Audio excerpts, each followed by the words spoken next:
এইবার আমাদের এখানে একটা ক্লাবে 42 বছর পূর্ণ হওয়ায় 42 ফুট কালী প্রতিমা করা হয়েছিল, সেটাই তোমাদেরকে দেখিয়ে দিলাম।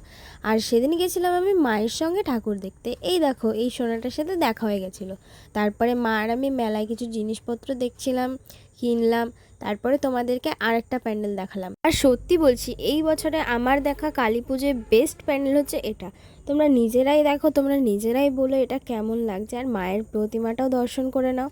আর ভেতর থেকে কিছুটা এমন লাগছিল, ভেতরটা যেমন বাইরেটাও তেমন, মানে ডাকঘর এটা থিমটা। তারপরে আমি আর মা বেরিয়ে ঘুগনি খেলাম, দেন মকটেল ককটেল কি বলে যাই হোক, তারপরে খেলাম লস্যি। এই নাও, তোমাদেরকে লস্যি বানানোটাও দেখিয়ে দিলাম।